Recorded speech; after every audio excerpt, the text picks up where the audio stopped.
Hello, welcome to my channel. अच्छा, हमने project बना लिया हुआ था, फिनिश कर लिया था। तो how to change something in our project, तो इस बारे में हम आज ये देखेंगे। तो सबसे पहले तो हमने पाथ आइडेंटिफाई करना है कि हमने कौन सी फाइल पे चेंज करना है। तो local host mean htdocs folder हमारा, जैसे कि htdocs तक जो पाथ बनता है हमारा ब्राउज़र में वो होता है लोकल होस्ट तक। ठीक है, उसके बाद फोल्डर नेम आता है। तो हमारे पास फोल्डर नेम बिट्रोनिक्स है। ठीक है, उसके आगे या तो फाइल नेम आता है फोल्डर या फोल्डर नेम आता है। अगर फोल्डर नेम आता है तो हम उस फोल्डर में जाएंगे, जैसे कि इसमें एडमिन है तो एडमिन में चले गए। और आगे हमारे पास फाइल नेम आता है login.php। तो ये जो एड्रेस बार है ब्राउज़र में आइडेंटिफाई कर रहा है हम login.php की फ़ाइल में है। ठीक है, तो अगर इसमें हमने चेंज करना होगा तो login.php लिख देंगे। तो let's see, just log in to your system. हम we will talk about order status. ठीक है, ऑर्डर स्टेटस में जाएंगे तो हमने ये एक CRUD बनाया हुआ है। ठीक है, right CRUD mean create update delete manage. ठीक है, हमारे पास लिस्ट रिट्रीव हो रही है, इसको हम एडिट कर सकते हैं, डिलीट कर सकते हैं और ऐड न्यू कर सकते हैं। तो कौन सी हम फाइल में, बेसिकली हम ऑर्डर स्टेटस डॉट php की फ़ाइल में है। और जब हम ऐड पे क्लिक करते हैं तो मैनेज ऑर्डर स्टेटस की हम फाइल में आ जाते हैं, विच इज़ इनसाइड एडमिन। बिट्रोनिक्स में एडमिन के अंदर मैनेज स्टेटस। लोकल होस्ट हमारा रेफ़र करता है htdocs, उसके आगे हमारे अपने फोल्डर होते हैं। तो बिट्रोनिक्स एडमिन में manage order status dot php की फ़ाइल है। तो अब हमने करना ये है, तो first identify this file manage order status dot php। इसको हम एडिट कर लेते हैं। इसमें हमने कोड लिखा हुआ है, this is our form code, जो हमें फॉर्म नज़र आ रहा है। तो इनसाइड फॉर्म हमारे पास एक फॉर्म ग्रुप है जिसका लेबल ऑर्डर स्टेटस और इनपुट फील्ड है हमारे पास स्टेटस नेम के लिए। हमारे पास एक ऑर्डर स्टेटस का लेबल है, इनपुट फील्ड है ऑर्डर स्टेटस नेम के लिए।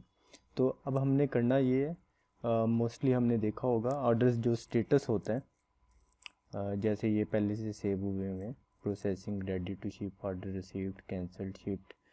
ठीक है, तो उनके साथ डिस्क्रिप्शन फील्ड भी होती है। तो हम ये करेंगे कि हम अपने लिए एक बनाएंगे, डेटाबेस में चेंज करेंगे और इसमें डिस्क्रिप्शन की फील्ड ऐड करेंगे। तो let's go to your database which is local host slash php my admin. ठीक है, उसमें आप इधर से डेटाबेस सेलेक्ट कर लें। ठीक है, उसमें अब आपके पास टेबल्स आ जाएंगे। हमारे पास ऑर्डर स्टेटस के लिए टेबल है ऑर्डर अंडरस्कोर स्टेटस का। इसमें ऑर्डर स्टेटस आईडी और स्टेटस नेम 2 कॉलम है। अब हमने नया कॉलम ऐड करना है, तो हम जाएंगे स्ट्रक्चर में। ठीक है, और इधर से हम कर देंगे add 1 column after order status name, इसको गो कर देंगे। ठीक है, और इसको हम नाम दे देते हैं description. This will be a varchar और टेक्स्ट फील्ड। ठीक है, varchar रख लेते हैं इसको, बड़ी लेंथ की वैल्यू दे देते हैं, इसको सेव कर देते हैं। अच्छा जी, अब अगर हम ऑर्डर स्टेटस में जाएं तो डिस्क्रिप्शन का हमारे पास तीसरा कॉलम आ गया। ठीक है, दिस इज़ एम्प्टी। तो अब इसको कोड में कैसे हमने लिंक करना है। ठीक है, तो कैसे करेंगे, सबसे पहले हमारे पास ये जैसे लिस्ट आ रही है, इसका पेज का नाम है ऑर्डर स्टेटस डॉट php। इस फाइल को भी ओपन कर लेते हैं। तो ये ऑर्डर स्टेटस की हमारे पास डॉट php फाइल आ गई है। अच्छा, इसमें मेरे पास टेबल है जिसमें मैंने स्टेटस नेम दिखाया हुआ है। टी बॉडी में मैंने क्यूरी लगाई है select all from order status. ठीक है, उसको फैच ऑल किया हुआ है। फिर लूप के अंदर मैंने एक tr बनाई है जिसमें मैंने काउंट, स्टेटस नेम और तीसरा उसका कॉलम जो दिखाया है ये ड्रॉप डाउन दिखा दिया। ठीक है, एडिट और डिलीट का। तो इसमें अब मैंने डिस्क्रिप्शन डालनी है, तो I will just add a header description. ठीक है, इसका मतलब है कि स्टेटस नेम के आगे एक नया कॉलम आ जाएगा डिस्क्रिप्शन का। ठीक है, लेट्स रिफ्रेश, तो इधर डिस्क्रिप्शन का कॉलम आ गया। ठीक है, अब लूप के अंदर भी मुझे जितने रोज़ मेरे पास रिपीट हो रही हैं उसमें एक टीडी बनाना पड़ेगा। डेट्स मीन के स्टेटस नेम के बाद मैं एक टीडी बना दूँगा, क्योंकि स्टेटस नेम के बाद हेडर में स्टेटस नेम के बाद मैंने डिस्क्रिप्शन का कॉलम डाला है, तो लूप के अंदर भी स्टेटस नेम के बाद एक कॉलम डाल दिया मैंने। अब रिफ्रेश करूँगा तो ये मेरे पास ठीक आ गया। ठीक है, अब ये लेआउट इसका ठीक हो गया। अच्छा, अब मुझे पता है कि मेरे पास क्यूरी है, उसमें ऑल कॉलम्स आ रहे हैं। ठीक है, ऑल कॉलम्स आ रहे हैं, तो I will just write here description, this refers to our DP column description. ये सेम नेम होना चाहिए जो इधर दिया हुआ है। ठीक है, जैसे कि स्टेटस नेम, ये स्टेटस नेम था, ये हमारे पास जो क्यूरी है ना, ये क्यूरी है SQL की, इसको मैंने ये फैच किया, और ये सेकंड स्टेप होता है फैच करना। ठीक है, फिर उसको आइटरेट करना थर्ड स्टेप होता है, तो ये आइटरेशन हो रही है उसकी। ठीक है, लूप लगा हुआ है, और उस लूप के थ्रू हमने ये डिस्क्रिप्शन को एक कॉलम में दे दिया है। अब जब मैं इसको रिफ़्रेश करूँगा तो इधर एम्प्टी आ रहा है, क्योंकि हमारे पास डेटाबेस में वो एम्प्टी पड़ी हुई है। लेट्स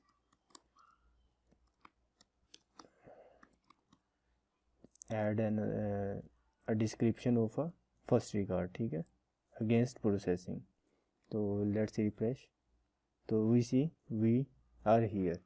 तो अब इसको जब हम एडिट पे जाएंगे तो इसकी डिस्क्रिप्शन फील्ड इधर भी आनी चाहिए। तो उसके लिए क्या करेंगे, इसका पेज मैनेज ऑर्डर स्टेटस जो फाइल हमने पहले से खोली हुई है, एक नया फॉर्म ग्रुप बनाएंगे, इसको देंगे डिस्क्रिप्शन। ठीक है, और इसको इधर दे देंगे डिस्क्रिप्शन, और नेम भी दे देंगे डिस्क्रिप्शन।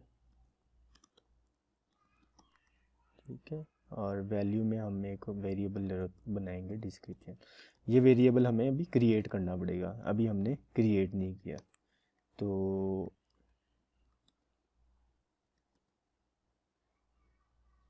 Let's message description. अच्छा, या इधर मुझे मैसेज की ज़रूरत नहीं है, क्योंकि इसके लिए मैं डुप्लीकेट के लिए मैसेज रखा हुआ था, एरर मैसेज। ठीक, तो इधर ज़रूरत नहीं। अच्छा, लेट्स रिफ्रेश द पेज, तो डिस्क्रिप्शन का नया फील्ड आ गया, लेकिन अनडिफाइंड वेरिएबल डिस्क्रिप्शन।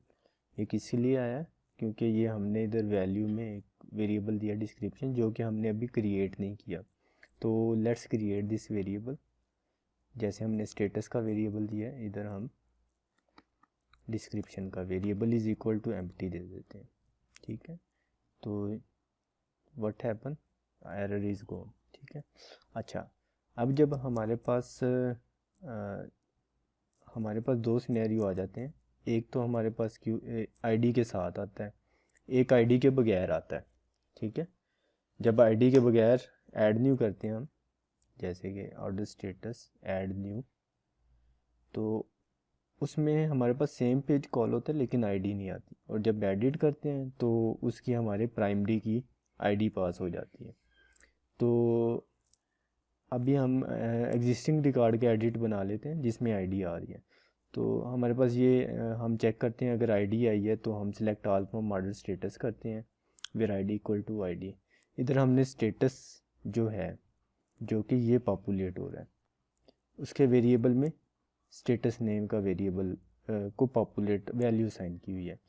तो I will duplicate this field into description, and ये जो डेटाबेस में नेम है कॉलम का वो दे दिया। जब रिफ्रेश, तो ऑर्डर रिसीव्ड, हमारे पास डिस्क्रिप्शन आ गया। तो अगला हमारे पास स्टेप होता है कि जब ये सबमिट हो तो ये क्या हो जाए, सेव भी हो जाए डेटाबेस में। तो हमारे पास दो क्यूरीज होती हैं सबमिट के केस में, अगर न्यू रिकॉर्ड बनना है तो इंसर्ट इनटू होगा, अगर एग्जिस्टिंग रिकॉर्ड एडिट करना है तो अपडेट होगा। तो order status insert into order status table name, status name is column comma, आगे आ जाएगा हमारे पास डिस्क्रिप्शन, ठीक है, और वैल्यूज़ में कोमा डॉलर डिस्क्रिप्शन। अच्छा, अगर फॉर्म सबमिट हुआ है तो इसकी वैल्यू हम फॉर्म से लेंगे, जैसे कि ये स्टेटस की ले रहे हैं। अच्छा, और अपडेट के केस में भी set name comma column name is description is equal to dollar description. अच्छा जी,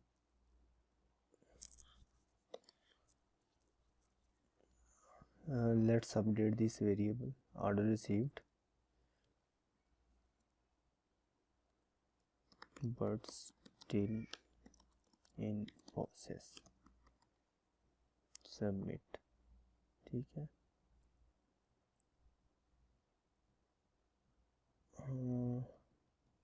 हमारे पास स्टेटस नेम में क्या हुआ है, अपडेट हो गया है डिस्क्रिप्शन। इधर सॉरी, ये हमने इधर नेम नहीं चेंज किया, इधर हमारे पास डिस्क्रिप्शन होना चाहिए था। तो let's edit it again, I will name it processing and submit. Processing order received but still in process, ठीक। तो ये हमारे पास क्या हो गया, स्टेटस, हमने नई फील्ड बना ली डिस्क्रिप्शन के साथ। ओके जी, let's stop this video and we'll back for another।